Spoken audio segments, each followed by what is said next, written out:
Y comienza. Hemos venido hablando, Marquitos Diep, el pastor Marcos Diep, que está acá con nosotros, hizo una introducción preciosa a este tema que estamos viendo. Nosotros no vemos temas por ver, somos monotemáticos, digamos. Tenemos Cristo en el centro de todo y a partir de Él entendemos todas las cosas, porque de Él, por Él y para Él son todas las cosas. Él tiene la preeminencia en todo. Es alfa y omega, principio y fin, autor y consumador, primero y postrero, ¿verdad? Entonces hemos entendido que todas las cosas están contenidas en Cristo. Esta diferencia entre santo y secular es una cosa más bien de nuestra mente, que no tiene tanta eficacia en la realidad. Pero en Cristo está contenido todo. Habíamos dicho que el universo está contenido en Cristo, el universo que contiene los cielos que fueron hechos para la tierra. Los cielos contienen la tierra, le dan la lluvia, le dan lo que la tierra necesita, ¿verdad? La tierra contiene al hombre y el hombre redimido contiene a Cristo. Entonces, desde esta perspectiva, Jesucristo es mucho más que el Mesías esperado de Israel. Él es todo en todos, dice Pablo. Cuando entramos a este entendimiento de la persona de Jesucristo, podemos ver más depuradamente la preeminencia de Cristo, que es algo que ya hemos estado viendo con nuestro amigo. Vimos parte uno, parte 2 y la parte 3. La conclusión fue con nuestro amigo Pastor Eduardo Díaz de Panamá. Está en el canal de YouTube, también creo que es el episodio 10 de esta serie de conexiones que estamos teniendo. Y desde Cristo entonces podemos entender todo. Alguien que está lleno del Espíritu Santo solo tiene un norte, que es la persona de Jesucristo. Alguien que está en la escuela del Espíritu Santo, que tiene como maestro el Espíritu Santo, está aprendiendo constantemente a Cristo, no está aprendiendo sobre Cristo, información que es de afuera hacia adentro. Él está aprendiendo intrínsecamente, como dice Efesios, mas vosotros no aprendisteis así a Cristo. No aprendemos sobre Cristo, aprendemos a Cristo. Entonces, te motivo, en realidad no me gusta esa palabra, pero te insto a que estés pendiente a la intención del Espíritu, a lo que Dios va testificando adentro tuyo a medida que vamos hablando. De repente va a haber cosas que Dios va a poner en tu espíritu que completan lo que yo voy a estar diciendo acá. Y al final vamos a abrir nuestro tiempo, como siempre, de preguntas y respuestas, acotaciones, testimonios, y ahí se va a poder hacer mucho más enriquecedor esto, la sobremesa, le decimos. Entonces hoy estamos sentados en una mesa, el Señor nos convoca, una mesa circular, Él está al medio y lo estamos viendo desde diferentes ángulos. Y Él nos va a mostrar su persona. Lo que yo voy a ver tal vez no sea el mismo ángulo que vos estás viendo, pero entre todos vamos a penetrar un poco más profundo en el conocimiento del Hijo de Dios, porque esta es la vida eterna, que te conozcan, es un conocimiento, el epignosis, el super conocimiento. Dice Pablo en Romanos, los judíos a la verdad tienen celo y quieren servir a Dios, pero no conforme al epignosis en griego, que es el super conocimiento. Es el conocimiento este que te da solo el Espíritu Santo, es un conocimiento intrínseco. Hay otra palabra que es ginosko, con G, que también se refiere a un conocimiento experimental, pero es el comienzo. A través de una experiencia yo adquiero un conocer de la forma tipo, y conoció a Adán a Eva. El que se une al Señor se torna un solo espíritu con Él, y en esta unión intrínseca con Cristo tenemos su naturaleza y su vida. Tenemos naturaleza divina y tenemos vida eterna. No tenemos divinidad, no somos omnipresentes, ni omniscientes, ni omnipotentes, pero sí tenemos la naturaleza divina que nos hace partícipe de todas estas dimensiones, a la fe, conocimiento, el conocimiento, el dominio propio, paciencia, que habla Pedro. Y tenemos además de naturaleza divina, tenemos la vida eterna, tenemos la vida Zoe. Así que vamos a penetrar más profundo en esta vida Zoe hoy. Voy a cerrar acá mis conexiones que me distraen. Y vamos a orar. Señor, gracias por este día maravilloso. Gracias por los amigos que están acá presentes, conectados, unidos en la unidad que tenemos en el Espíritu. Tenemos una unidad preciosa que vamos a preservar en el vínculo de la paz.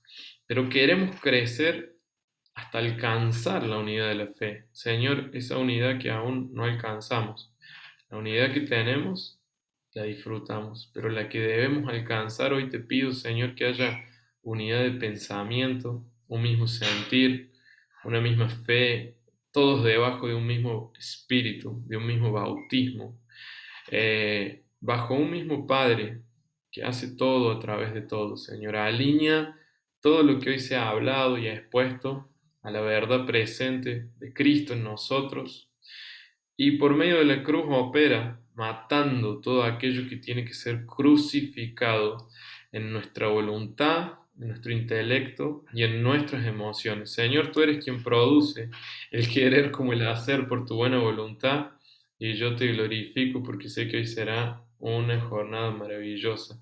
Danos sabiduría y ciencia para penetrar, Señor, en la verdad que es tu persona. Amén.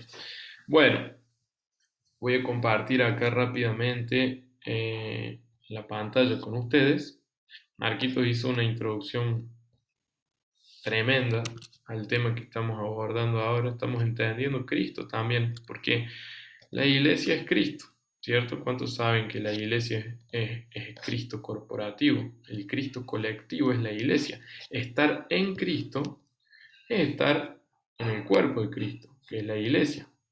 No la iglesia institucional, digamos así, porque hay personas que se congregan hace añares y aún no han nacido de nuevo, pero sí hablo de la iglesia como diseño espiritual, orgánico, la iglesia orgánica, la iglesia del libro de Hechos, la iglesia que es un diseño espiritual que ha de entenderse espiritualmente, y cuando la humanizamos y lo intentamos controlar o emblocar en una cajita, perdemos la esencia de lo que realmente es.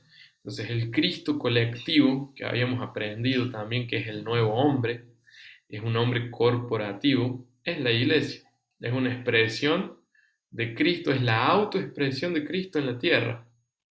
Los cielos son su trono, la tierra el estrado de sus pies, y la iglesia viene a ser el cuerpo de este Cristo que Dios, cuando lo resucitó, operó poder de resurrección, poder de ascensión, porque subió a lo más alto, poder de sujeción, porque sujetó todo al nombre de Cristo, todo esto lo dice Efesios, y poder de encabezamiento, porque lo dio como cabeza, no solo al universo, sino a la iglesia, para que en este nuevo cuerpo, que es colectivo, ya que Cristo es el misterio de Dios revelado, es la corporificación de Dios, la iglesia viene a ser la corporificación de Cristo, lo que le da cuerpo y sustancia a la persona de Cristo que está impartida a nuestro interior por medio del Espíritu Santo.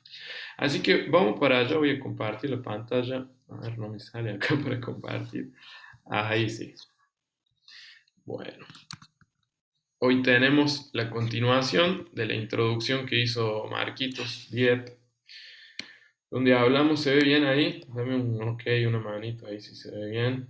Se ve bien, Marco. Perfecto, listo. Con uno que confirma por el testimonio. Hay dos. Por el testimonio de dos ya. Tres. Gracias. Bueno, vamos allá. Habíamos visto entonces que la iglesia comenzaba desde el enfoque apostólico, lo entendíamos como un cuerpo, el cuerpo del nuevo hombre. Hay tres estados del hombre. El hombre antes de la caída, que es la creación perfecta. El hombre después de la caída, que es el hombre caído, ¿sí? El hombre caído está dentro de un colectivo que se llama el viejo hombre. Es un cuerpo de personas que se desenvuelven en un sistema que se llama mundo, que es como una gran tumba, y están anestesiados todos por el mismo veneno que se llama pecado. Ellos están en el pecado, lo que hace que manifiesten transgresiones o pecados. No es lo mismo el pecado que los pecados, eso lo vamos a ver más adelante, pero el pecado entonces viene siendo, digámoslo, como que la personificación de Satanás que consiguió inyectarse en el hombre en el huerto del Edén, comiendo del árbol del conocimiento del bien y del mal. El pecado tiene que ver con básicamente no amar a Dios ni creerle. Cuando Adán se permite dudar del Señor, Adán no fornicó, no hizo homicidio, no hizo nada en el huerto. Él solamente paró de amar a Dios, paró de vivir por la fe, paró de creer lo que Dios le había dicho que tenía que creer. Y ahí Satanás inyectó, se abrió una brecha tremenda. Toda la creación se quedó sometida bajo inteligencia satánica y la misma creación se tornó un cuerpo colectivo, una expresión de enemistad contra Dios. Pero esta creación está gimiendo para ser redimida y nosotros, los hijos de Dios, tenemos las primicias adentro nuestro por medio del Espíritu. Esto nos pone en el tercer estado, que es la creación, o sea, el hombre, perdón, en Cristo. Primer estado, el hombre antes de la caída. Segundo estado, el hombre después de la caída. Tercer estado, el hombre en Cristo. Y es un hombre que está en restauración. Pero Dios está valiendo de un nuevo cuerpo para su Hijo Jesucristo, que se llama Iglesia, donde están todas estas personas restauradas y en restauración, que están siendo conformadas a la imagen de Cristo. Y este nuevo cuerpo también puede ser entendido como una novia, desde la visión profética, como una casa, desde la visión evangelística, la casa de Dios, que la hemos visto, la vimos larguísimo en la casa de Dios, y hoy vemos desde el enfoque pastoral la iglesia como una familia.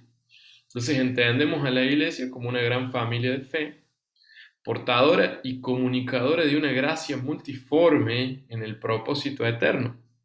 Efesios 3:10 al 12 dice, para que la multiforme sabiduría de Dios sea dada a conocer por medio de la iglesia a los principados y potestades en los lugares celestiales, conforme al propósito eterno. La iglesia no es una entidad o una institución terrenal. La iglesia está en un lugar elevadísimo. Pablo, un capítulo antes, en Efesios 2:6, ve a la iglesia y dice, estamos sentados con Cristo en lugares celestiales.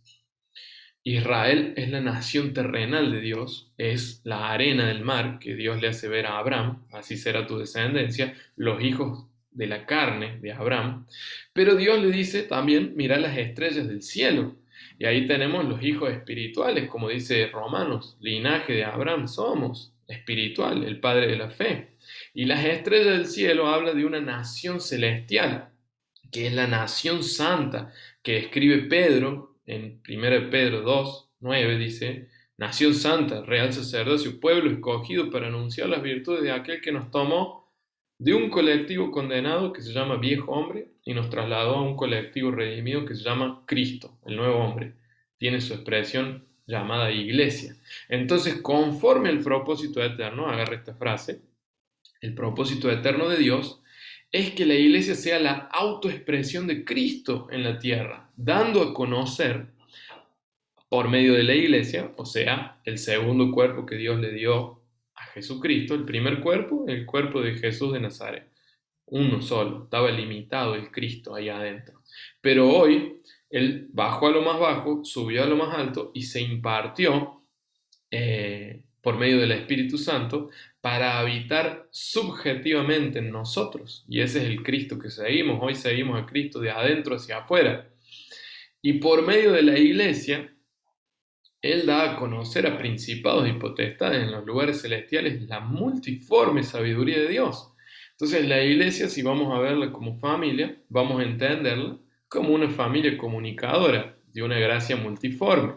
Asimismo, dice Pedro 4:10, primera de Pedro, cada uno, según el don que ha recibido, ministrelo a los otros como buenos administradores de la multiforme gracia de Dios.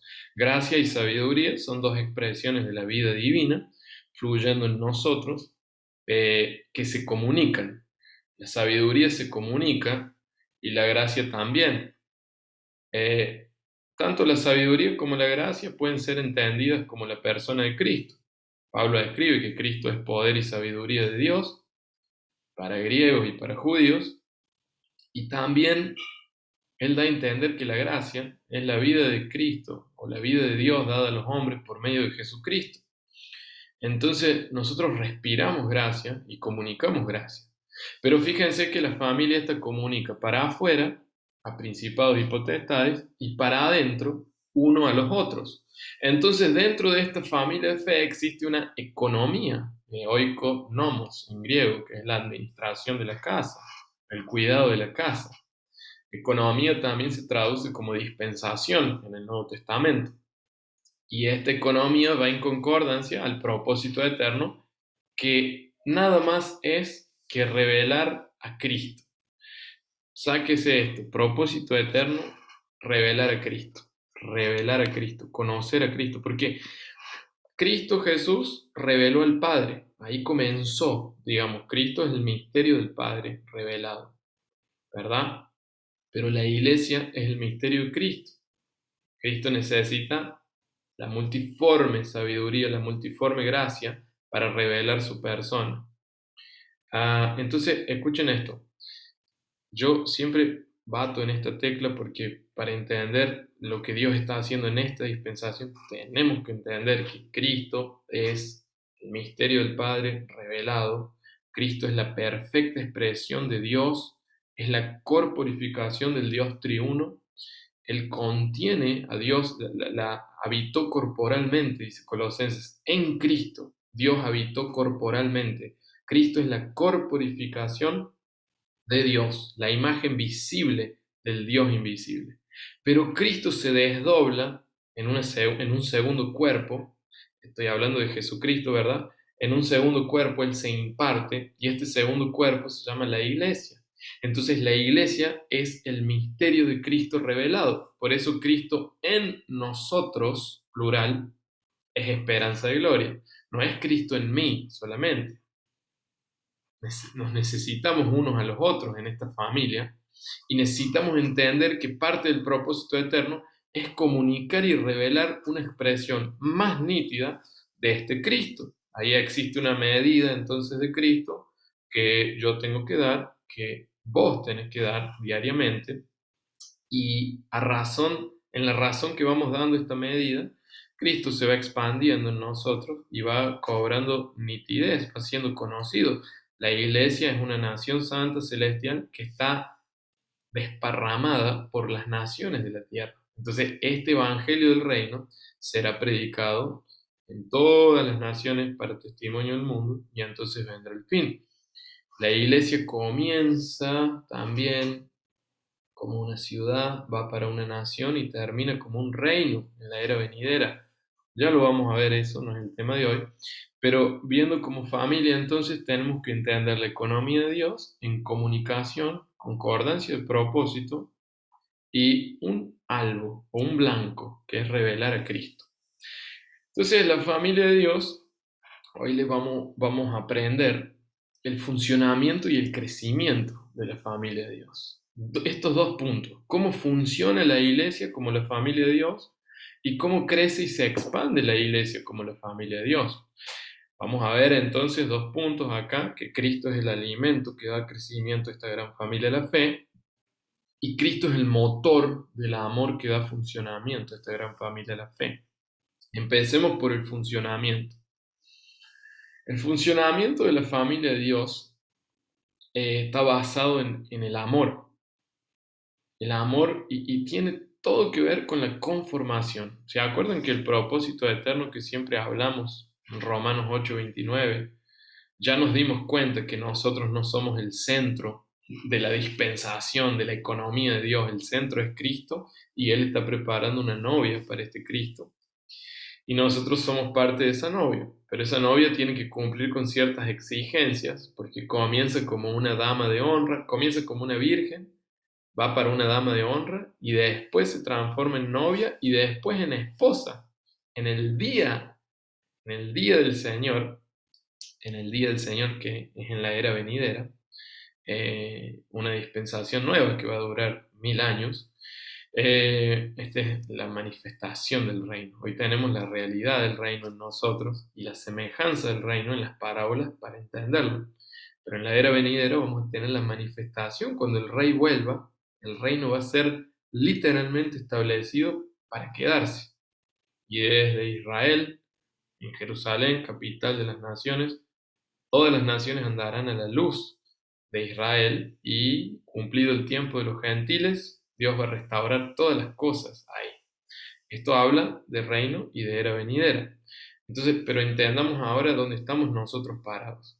Estamos parados acá como una familia que decimos que el propósito eterno, según Romanos 8:29, es que seamos conformados a Cristo. Y la conformación es un punto, es como el punto final, porque comienza con una renovación de nuestro entendimiento diaria. La renovación de nuestro entendimiento, como dice Romanos 12, sean renovados en vuestro entendimiento. La renovación del entendimiento sustentada en el tiempo nos transforma. Y ahí entramos en la transformación. Y la transformación está la cruz, porque perdemos nuestra forma y ganamos más expansión de Cristo en nosotros. Y esta transformación sustentada en el tiempo, esta transformación sustentada en el tiempo, que es de gloria en gloria, como por un espejo miramos a Cristo y Él se expande en nosotros, esta transformación termina en una conformación. Y este ciclo se repite: renovación, transformación, conformación. En cada área de nuestra vida, nuestra alma va siendo conquistada por Cristo. Por ende, entendimos también, número uno, que no somos el centro, que no es que Dios tiene un propósito con mi vida y se trata de mí y Dios me va a cumplir mis promesas. No, Dios tiene un propósito eterno, que es revelar a Cristo. Entras dentro de ese plan, estás bendecido con toda bendición en los lugares celestiales porque fuiste incluido en Cristo. Dios te perdona tus pecados. Dios, digamos, dio a su Hijo y te limpió del pecado y te puso en el nuevo hombre, ¿sí? Estás constituido en Cristo, estás ungido, establecido y sellado por Dios. Nada te separará del amor de Dios. Lo que es herencia del unigénito, que se hizo primogénito, viene para vos también, porque estás en esa familia. Pero entendamos, muchachos, que no somos el centro de la ecuación. No se trata de nosotros, se trata de Cristo.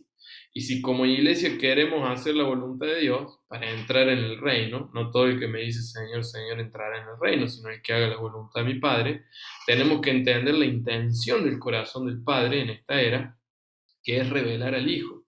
Y para eso Él va formando al Hijo adentro nuestro y nos va usando como una gran familia que expresa esta misma genética, este mismo ADN, que es el ADN del Hijo de Dios, del primogénito. Entonces, acá vemos que la conformación, no sé si se acuerdan cuando el pastor Fabio Vicentini de Brasil vino acá a ministrar, va a estar, en breve va a estar acá con nosotros para la parte final de la familia de Dios, que es el hijo Aarón, que está en Apocalipsis 12, y vamos a entender ahí también el fin de la era y las bodas del Cordero y todo más. Pero él habló que la conformación estaba basada en el amor, y el amor es la esencia del funcionamiento de la familia de Dios, porque de tal manera amó Dios al mundo que ha dado a su Hijo unigénito. ¿Quién quiere recibir el amor de Dios acá? Yo. La forma, el lenguaje del amor de Dios se llama Cristo. Para vos, para tú recibir el amor de Cristo, el amor de Dios, tenés que recibir a la persona de Cristo. Está contenido ahí el amor de Dios, porque Dios amó de tal manera, acá está. Mi manera de amar a mi esposa es con tiempo de calidad. Ese es mi lenguaje del amor, porque a ella le gusta tiempo de calidad. Pero Dios, el lenguaje del amor de Dios, no es solo tiempo de calidad, no, es Cristo. Entonces, si recibís a Cristo, recibís el amor de Dios y sos incluido en esta familia de los que creen, para que no te pierdas, sino que tengas acá, mira, la vida de Cristo adentro tuyo. Una vida increada, una vida que no tiene principio y fin, que se llama vida eterna, que no se vive solamente en la eternidad ni en la era venidera, se vive acá en la tierra y se expande y entra por tu espíritu, te hace nacer de nuevo y te une al Espíritu de Dios y penetra y quiere permear y saturar tu alma con la cruz y Cristo, sustituyendo el yo por Cristo. Ya no vivo yo, ahora Cristo vive en mí. Ya no hay más yo quiero, yo pienso y yo siento. Las facultades conscientes de la mente. Intelecto, yo pienso. Voluntad, yo quiero. Emociones, yo siento. Todo esto es sustituido por la vida de Cristo. Y ese es Cristo penetrando en nosotros y conformándonos Dios a Cristo. Entonces Cristo va de unigénito para primogénito entre muchos hermanos. Y ahí ya tenés una analogía de la familia. Y acá lo que hablamos, la conformación en amor, es el objetivo final de la familia de Dios. Porque a los que antes conoció, recibe esa bendición. Dios nos bendijo con toda bendición espiritual. Y estas bendiciones espirituales están en Romanos, son 5. Él nos conoció, nos predestinó, Él nos justificó, nos llamó, nos justificó y nos glorificó. 2 acontecen en forma precorpórea, el conocer y la predestinación.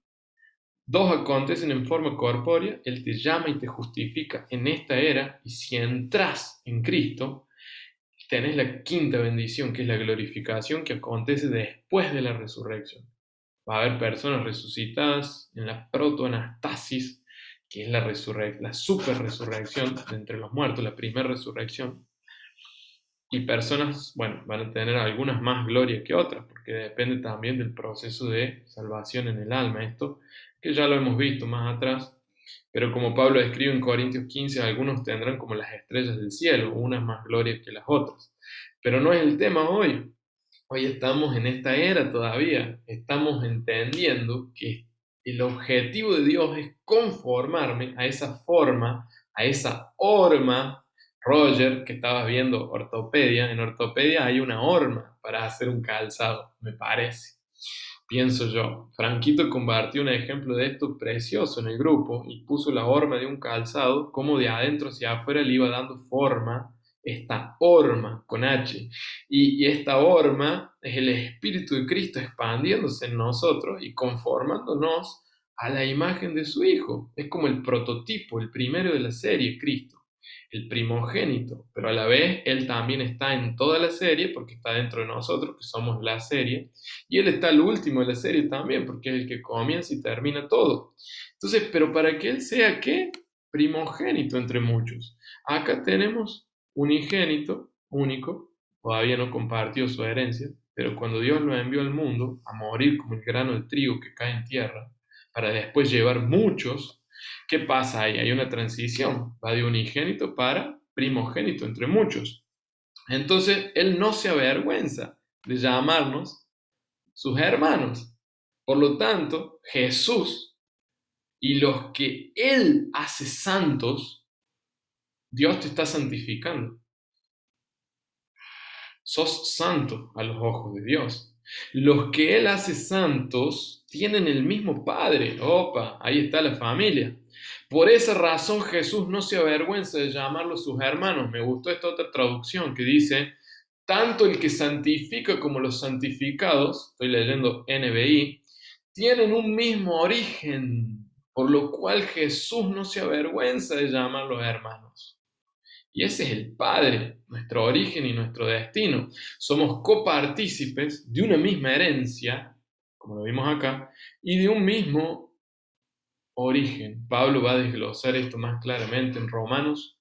No tenemos tiempo para entrar ahí, pero entendamos entonces que tenemos el Espíritu de Cristo en nosotros. Y esa es la oración del justo. ¿Quién es el justo? Es Cristo que clama desde adentro nuestro. ¿Y qué clama Cristo por el Espíritu? Abba Padre, Abba Padre, pues no habéis recibido el espíritu de esclavitud para estar otra vez en temor, con toda esta pandemia y toda esta parafernalia de los reyes de la tierra, sino que hemos recibido el espíritu. Acá dice adopción, pero el original es el espíritu de afiliación. Fuimos hechos filhos, como se dice en portugués. Hijos, estamos afiliados por lo cual clamamos Abba Padre. El Espíritu intercede por nosotros, que ahí en el original es a través de nosotros, con gemidos indecibles. Y esos gemidos contienen una oración encriptada, que es la misma oración que Cristo está haciendo a la diestra del Padre. El Cristo objetivo está clamando a la diestra del Padre como nuestro abogado defensor, intercesor en su labor sacerdotal, pero ese mismo Cristo está clamando desde adentro nuestro por medio del Espíritu Santo. El Cristo subjetivo que nos habita tiene exactamente la misma intención que el Cristo objetivo que está a la diestra del Padre. Ahí está el ministerio del Espíritu Santo. Entonces, ahí estamos ya bien adentrados en la que es la familia de Dios. Y en esta preciosa familia, la base del funcionamiento de todo es el amor. A partir de este mismo Padre que tenemos, y de este Espíritu que clama en nosotros, y de este hermano mayor en común, es que la familia de Dios funciona en amor. Porque ¿quién empieza amando? De tal manera amó Dios al mundo, que dio a su Hijo. El Hijo se entregó por amor y obediencia al Padre. Pero en este amor Él nos ama y nos hace copartícipe de su herencia y nos instituye como hermanos. Estamos viendo la iglesia como la familia, como hermanos de Él, primogénito. Y Él va alcanzando distintas medidas en nosotros, ya lo vamos a ver más adelante. Que empieza como hijitos, sigue como jóvenes y termina como padres en 1 de Juan, ya lo vamos a ver. Pero miren esta aplicación práctica. El que dice que está en la luz y aborrece a su hermano, está todavía en tinieblas. El que ama a su hermano permanece en la luz y no hay tropiezo. Esto es demasiado simple, amigos. Muy simple. Tenés que ver a la persona que está en Cristo como tu hermano. Es tu hermano. Y vos podés decir, bueno, estos son mis hermanitos de la iglesia y estos son mis hermanos de sangre que los amo. Te puedo decir algo sin ofender, como dijo Marcos el sábado pasado. Preparen la anestesia. Tiene más trascendencia un hermano en Cristo que un hermano de sangre. Y cualquiera que ame más padre, madre, hermano, más que a mí, no es digno. Más que a mí, objetivamente, como el Jesús de Nazaret, pero más que a mí, corporativamente, como la iglesia. Ay, ay, ay. Porque lo que nos une a nuestros hermanos de sangre es eso mismo, es el alma, es la vida en el alma, es carne y sangre. Pero el vínculo en el espíritu es superior porque es eterno. Contiene esa promesa que dice, cualquiera que deje hermanos, padre, madre, casa en esta era, va a recibir 100 veces más en la era venidera, va a recibir 100 veces más en vida y después va a recibir la vida eterna. Tus hermanos en Cristo son tus verdaderos hermanos. Y si tus hermanos de sangre, que es lo ideal porque se crían en el mismo ambiente, también reciben el espíritu de adopción por el cual claman a Padre, qué precioso, son hermanos de sangre y también hermanos espirituales, pero el hermano espiritual está en un nivel más alto porque hace parte de una familia eterna. Es como dice Juan Carlos acá, por eso cuando el Señor se le presenta a Saulo, le dijo, ¿por qué me persigues? Claro, porque la iglesia es la expresión colectiva de Cristo. Quien persiga a la iglesia está persiguiendo a Cristo.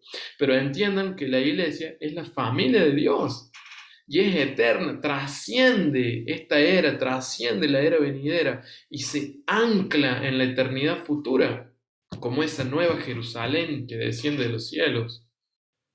Física, objetiva, pero también subjetiva, en una corporificación, en una corporación de personas conformadas 100% a Cristo, tiene las mismas medidas de alto, de largo, de ancho, es perfecto. Es perfecto. Entonces, yo no te estoy diciendo que ames, que no ames a tus hermanos de sangre, pero te estoy diciendo que existe el hombre antes de la caída, el hombre después de la caída y el hombre en Cristo. Al hombre en Cristo tenés que reconocerlo como hombre en Cristo. Y al hombre después de la caída, si yo tengo una hermana que no está en Cristo. pero yo la veo como el hombre después de la caída, y eso me constriñe porque me da más amor para predicarle el Evangelio y darle el antídoto al veneno que la serpiente inyectó en el Edén, que es el pecado que deriva en transgresiones. Pero vean esto, al que no está en Cristo, lo tenemos que ver con el amor que Dios lo ve, que dio la vida de su Hijo por él. Pero al que está en Cristo, que es lo que estamos viendo, amados, si no amamos a nuestros hermanos en la iglesia, no andamos en luz ninguna, andamos en tinieblas. El que dice que está en la luz pero aborrece a su hermano, está todavía en las tinieblas, no entendió el funcionamiento de la familia de Dios que es en amor. Pero el que ama a su hermano, miren que el amor todo lo soporta, ¿no? Pablo dijo, traten de estar en paz con todos, sopórtense los unos a los otros. No está hablando de una afinidad así tipo de vamos a construir juntos, tenemos Dios, nos dio la misma visión, vamos a construir juntos. No, a algunos hermanos va a tener que soportar, pero en ese soportar está el amor, porque 1 Corintios 13 dice, el amor todo lo soporta. Entonces Jesús en una parada, él dice, ¿quiénes son mis hermanos? ¿Quién es mi madre? ¿Quién es? ¿Quién es? Mi hermano, mi madre son los que hacen la voluntad de Dios. Esa es la familia de Dios. ¿Están entendiendo? Entonces, el que ama a su hermano permanece en la luz y en él no hay tropiezo. Obviamente, por favor, traigamos a nuestros familiares a la familia de Dios, pero no estimemos más precioso ninguna cosa que nos una al viejo hombre más que aquello que nos está uniendo al nuevo hombre. Ese es el punto. Ese es el punto. Este mensaje para quien no carga un grado de madurez es ofensivo porque viene a ser como esa espada que Jesús dijo, yo no vine a traer paz, vine a traer espada, vine a poner en división al padre con el hijo, a la madre con la suegra, con la nuera, vine a traer espada, porque pasa que donde entra el evangelio, Dios los ama a todos, pero quien no quiere recibir este regalo se queda en el viejo hombre, se queda en el colectivo que está condenado, se queda en el mundo. Pero quien es incluido en Cristo, en el sacrificio en la cruz, se torna la familia de Dios. Y esta familia funciona en amor. Entonces, dos cosas acá. La primera ya la aclaró Marquitos el sábado pasado. No tenemos que superestimar la familia de sangre. Porque de hecho, puede llegar el día que Dios te pida enviar a tu hijita Marcos a una nación a hacer misiones y vas a tener que amar la voluntad del Padre, Marquito, vas a tener que amar la familia de Dios y enviarla. No la vas a poder retener y decir, no, porque a donde esté mi familia, ahí yo estaré. Entonces el propósito de Dios, digamos, se va se va por las tuberías, por así decirlo. No sé si me explico. Entonces, tenemos que entender, gente, que no se trata de nosotros, no se trata de mi familia. Todo lo que esté vinculado al viejo hombre queda en Adán. En Cristo todas las cosas son hechas nuevas. Y hay una dinámica de redención que está operando en el ser humano en Cristo, hasta la restauración de todas las cosas, que tenemos que entrar en ese propósito eterno. Entonces, si vos le das más valor a tu familia, adámica, natural, que a la familia en Cristo. Y esto lo digo porque la idea ¿cuál es? Que cada persona puede unirse, un ser humano que está gobernado por el Espíritu Santo pueda unirse a una ser humana gobernada por el Espíritu Santo y ambos puedan constituir una familia ordenada en Cristo. Esta es la idea. Por eso dicen, no se unan en yugo desigual, porque ahí va a ser difícil. Ahí la familia de carne y sangre totalmente va a ser radical y opuesta a la familia en Cristo. No sé si me van entendiendo. Pero hay casos, por ejemplo, como yo, que fui el primer convertido en mi familia y en todas mis generaciones para arriba, lo busqué el árbol familiar. Y digo, wow, ¿qué es esto? A los 4 años, Cristo objetivo se me apareció, yo lo vi cara a cara en el garage de mi casa cuando jugaba con los autitos. Esto no lo cuento casi nunca porque el intuito del nuevo pacto es seguir al Cristo subjetivo por el Espíritu y esto te frena a veces, pero yo tuve una experiencia con Jesucristo resucitado, el mismo que está en Apocalipsis, y igual se me apareció en el garage de mi casa. Y desde ahí Él me estaba llamando a la familia de mi Padre Eterno. Ayer estábamos hablando con mi cuñadita, que tiene 9, 10 años, que está acá en nuestra casa, se está quedando unos días con nosotros. Yo le explicaba que mi papel como padre de nuestra hija que está viniendo, mi esposa está embarazada, es mostrarle a Paz Alici, que es mi hija, que ya van a nacer en noviembre, es mostrarle a mi hija que ella tiene un Padre eterno y que yo apenas soy un reflejo de ese Padre eterno y estoy acá para que por contemplación ella pueda entender lo que es un padre y conectarse con su verdadero origen, que es quien la pensó y desde antes que estuviera en el vientre de su mamá ya la conocía y la predestinó. Entonces, hermanos, esto es el Evangelio.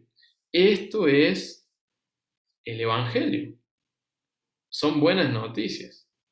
Entonces, también hay algo que opera, que es la fe colectiva, basado en una promesa que está en hechos. Algunos dicen que está sacado de contexto y otros que no, pero yo creo que sirve para salvación en el espíritu y en el alma, que dice: cree en el Señor Jesucristo y serán salvos tú y tu casa. Dejado esto un poco atrás, porque lo abordó muy bien Marcos 10 el sábado pasado, vamos a seguir en el funcionamiento de la familia de Dios, que funciona en amor. Entonces, si no vemos como hermanos a las personas que tienen el Espíritu de Dios y nacieron de nuevo, si les estamos envidiando algo, acá la Biblia nos dice que estamos en tinieblas, o sea, no estamos en la luz. No estamos en la naturaleza de Dios, que es luz. Entonces, cuidado, aborrecer acá es amar menos. Tenemos que amar, ámense los unos a los otros como Cristo los amó, dice Efesios. Ahí tenemos el hermano mayor que baja el padrón para el resto. Y lo más curioso de esto es que en nuestra propia fuerza no nos podemos amar. Necesitamos la suficiencia de Cristo en nosotros. Y acá viene el crecimiento entonces. El crecimiento de la familia de Dios se da de la siguiente manera: tomando a Cristo como nuestro alimento diario. De acuerdo a la etapa en la que estemos, Cristo se presenta en dos formas o soluciones. Cristo se presenta como la leche materna no adulterada para los hijitos y como el alimento sólido para los jóvenes y los padres. Ya vamos a entender estas tres nomenclaturas: hijitos, jóvenes, les escribo a ustedes que son fuertes, padres, porque son tres etapas, tres estaturas dentro de la familia de Dios que alcanza Cristo en nosotros. Pero yo alcanzo la estatura de acuerdo a lo que ingiero y como, porque metabólicamente yo puedo asimilar comida chatarra todo el tiempo y voy a tener una salud pésima, voy a alcanzar una estatura pésima. Pero si yo voy asimilando metabólicamente en el aspecto químico y físico alimento de calidad, yo voy a desarrollar bueno, hay cosas que son por genética y Roger nos va a poder explicar mejor acá, el casi médico que tenemos. Pero hay cosas que son por genética, hay cosas que son por metabolismo, pero yo puedo, digamos, comer cosas saludables y alcanzar un buen peso, el peso adecuado. Yo puedo alcanzar mayor funcionalidad de mis facultades motrices y físicas de acuerdo a lo que me alimento y ir alcanzando. El pediatra cuando sabe que vos no vas a crecer, miren, yo cuando fui al pediatra, él me dijo que yo iba a alcanzar 1,65 m como mucho, porque mi papá mide 1,64 y mi mamá no sé si llega a 1,59. Y yo me deprimí cuando escuché esto, y era niño. Y desde niño, que en esos 4 años, cuando yo vi a Jesús, vi a Cristo, yo hacía una oración triple. La primera, le pedía perdón por mis pecados todas las noches. La segunda, le pedía que me vaya bien en la escuela y en las materias y en el jardín y en todo. Y la tercera cosa que yo le pedía a Dios era que cambiara el diagnóstico del pediatra, porque yo quería medir 1,80 m, porque me gustaba ser jugador de fútbol y después jugador de básquet, y quería medir 1,80 m. Bueno, contra el pronóstico del médico, hoy mido 1,82 m con zapatillas. Entonces, Dios cumplió, digamos, la oración que le hice.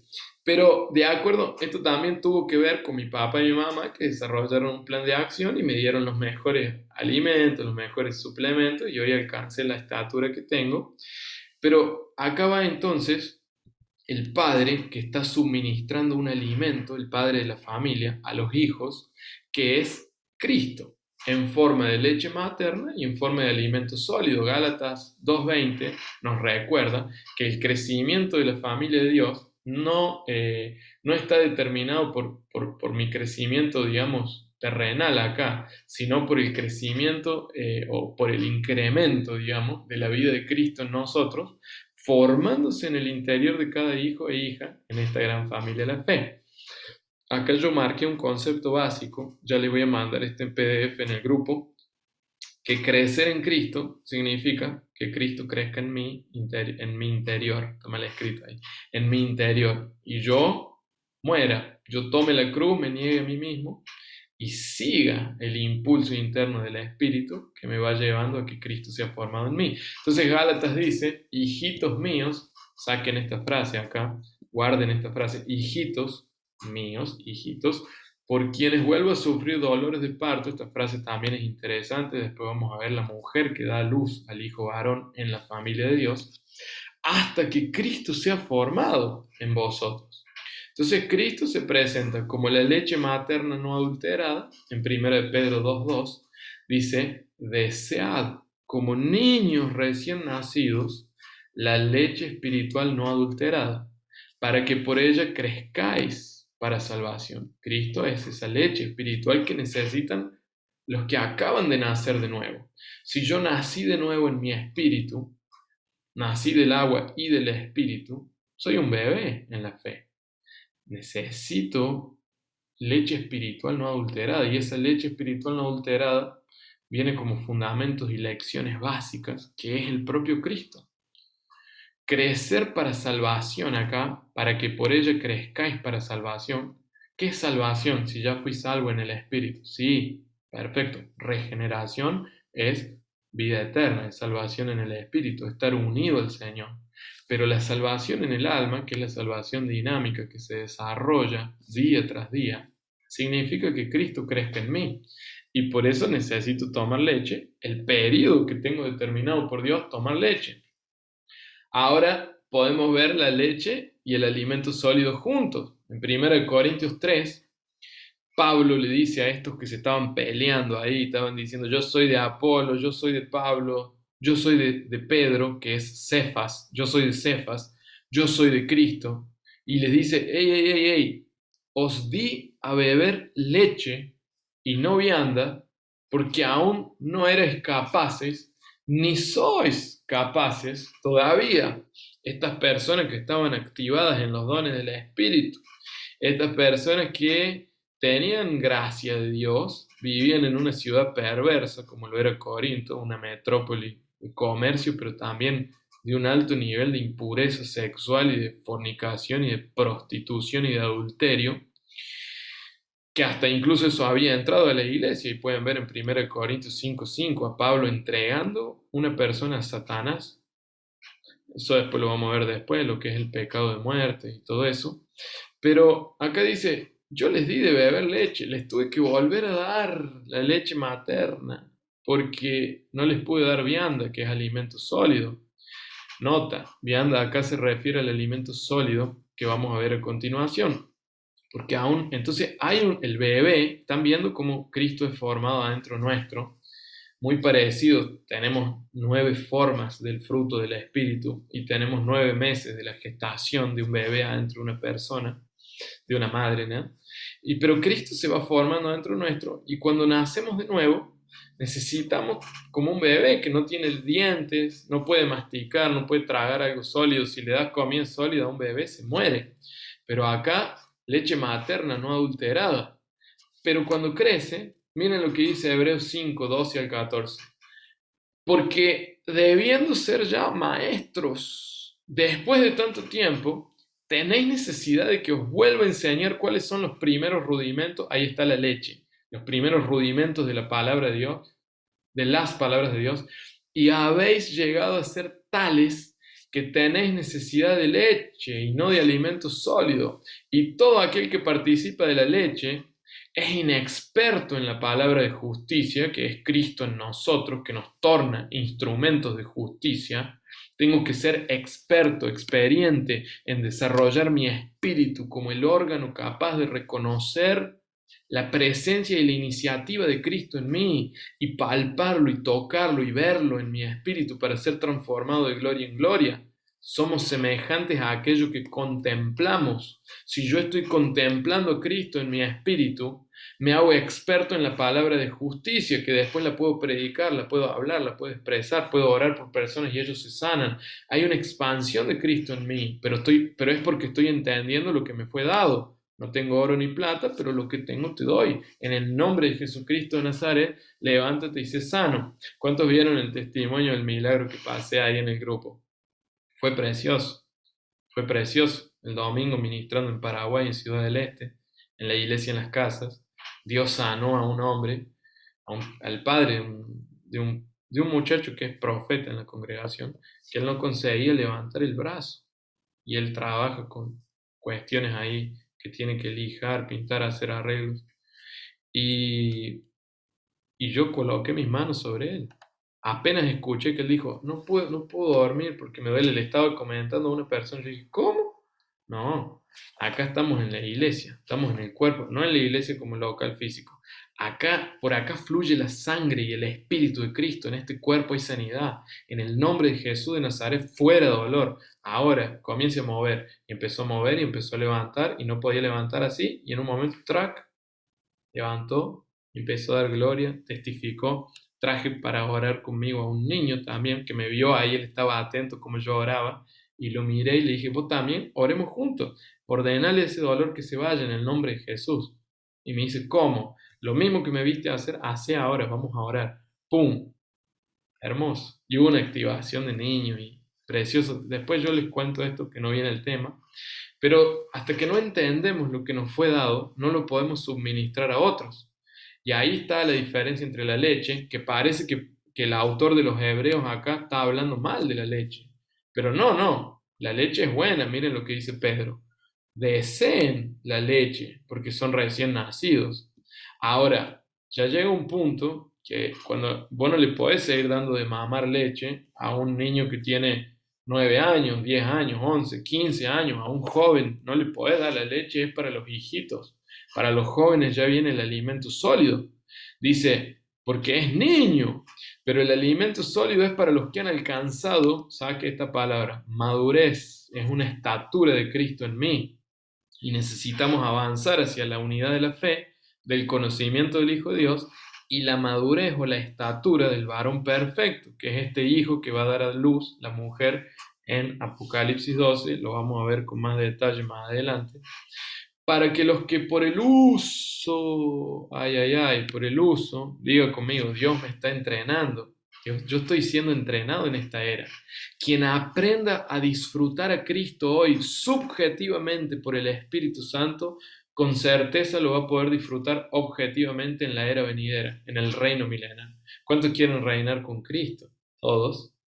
Pero los que aprendan a descansar y a disfrutar, vengan a mí los que están cansados y trabajados, yo les haré descansar. Los que aprendan este disfrute y descanso en la oración, en la vida en el Espíritu, en esta era, son los que van a poder estar facultados para gobernar con Cristo en la era venidera. Este es el sentido del nuevo pacto. No predicamos el nuevo pacto porque está de moda. Predicamos el nuevo pacto porque tiene una concatenación y una trascendencia letal para la era venidera, que es el ámago del Evangelio del Reino, que es lo que vino a enseñar Jesucristo. Entonces, escuche esto, Cristo en mí necesita ser formado y por el uso de los sentidos espirituales, el sentido espiritual para reconocer a Dios es tu espíritu. Ejercitado en el discernimiento, acá dice, del bien y del mal. Yo discierno. Bueno, acá hay una nota interesante, después ustedes la leen, no hay tiempo para ver. Y vamos entonces a las 3 etapas o a las 3 estaturas de Cristo en nosotros. Primero, hijitos, una pequeña medida interna de Cristo alcanzada por el creyente. Jóvenes, una medida óptima, y ya les voy a decir por qué puse óptimo, porque los jóvenes retienen la palabra de Dios y les alcanza para ser vencedores, para vencer al maligno. Y padres, tiene una gran medida interna de Cristo alcanzada en el creyente. Vamos a ver esto en la práctica acá.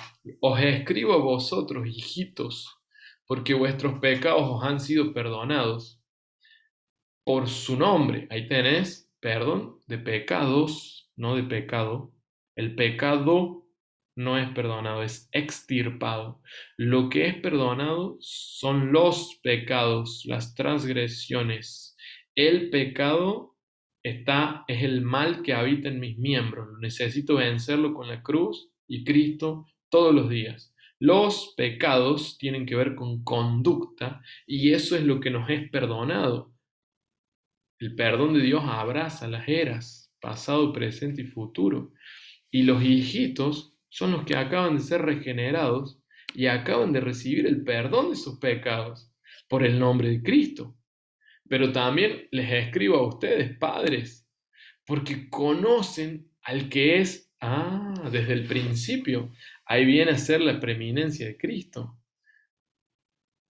El que es desde el principio, no solo el Salvador, el que es desde el principio, es otro conocimiento, es otra profundidad en Cristo. Os escribo a vosotros, jóvenes, ahí está la tercer estatura, jóvenes, porque han vencido al maligno. Miren, los jóvenes son los vencedores. La estatura de joven ya te da el target de vencedor. Al que venciere, le daré que reine conmigo. Al que venciere, le daré autoridad sobre naciones. Al que venciere, le daré que se siente conmigo en mi trono. Al que venciere, le daré una piedrecita blanca y su nombre escrito. Al que venciere, le daré que no sufre el daño de la segunda muerte. Son todas recompensas que vienen después del tribunal de Cristo, con trascendencia fundamentalmente en la era venidera y disfrute en la eternidad futura. Pero los jóvenes ya tienen el target. Dice, habéis vencido al maligno. Y os escribo a vosotros, hijitos, porque habéis conocido al Padre, afiliación. Mira, acá son aceptados como hijos, son perdonados sus pecados, acaban de nacer de nuevo los hijitos. Por eso Pablo dice, hijitos míos, tolérenme un minuto, una paciencia acá. Hijitos míos, acá está, por quienes vuelvo a sufrir, ¿qué cosa? Dolores de parto, lo que sufre una mujer antes de nacer los hijos. Acá ya le nacieron y él le está diciendo, muchachos, van a ser un dolor de parto para mí, hasta que no entiendan que Cristo tiene que ser formado dentro de ustedes. Y acá va, ya termino. Acá va, ya termino. Los jóvenes tienen otra cosa. Os he escrito a vosotros jóvenes, porque sois fuertes y la palabra de Dios, que es Cristo, permanece en ustedes y habéis vencido al maligno. Acá está. Juan 15, permanezcan en mí y yo en ustedes, si mis palabras permanecen en ustedes y yo y ustedes en mí. Acá está Filipenses 4:13, todo lo puedo en Cristo que me fortalece, en la suficiencia de Cristo. Los jóvenes entienden ya la suficiencia de Cristo, pueden retener la palabra de Dios en ellos, no son como la semilla al costado del camino que viene el enemigo y le roba lo que fue impartido, y han vencido al maligno. O sea que tienen un testimonio de vencedores los jóvenes. Algunos se creen padres, se autodenominan, yo soy padre, llámeme de padre, yo soy su padre. Jesús dijo que hay un solo padre que está en el cielo. Ni a ninguno llamen de padre, sino al Padre que está en el cielo. Acá padre es una estatura de Cristo en nosotros. Pero algunos son muy rápidos para denominarse padres, siendo que todavía son hijitos o jóvenes. Así que hay que tener cuidado con esto. Esto no es un target que nos da fama en la familia de Cristo. Es una estatura de Cristo en nosotros que sirve para comunicar hacia adentro la multiforme gracia y hacia afuera, a principados y potestades, la multiforme sabiduría como era en el principio. Entonces los padres engendran hijos y conocen al que es desde el principio. Los jóvenes son fuertes, retienen la palabra de Dios y han vencido al maligno. Y los hijitos necesitan la leche materna, no adulterada, porque tienen que progresar. Pero entonces la familia de Dios, que es la iglesia, tiene tres estaturas, hijitos, jóvenes y padres, y tiene un alimento suministrado por el Padre para crecimiento en dos formas: leche para los recién nacidos y alimento sólido o vianda para los que van alcanzando una mayor estatura. Y la familia de Dios funciona en el engranaje del amor. Si no entendemos y amamos lo que Dios ama, probablemente no nacimos de nuevo. Pero si nacimos de nuevo, vamos a entrar en el entendimiento de Dios y vamos a amar lo que Dios ama. Bueno, mis amados, voy a interrumpir la grabación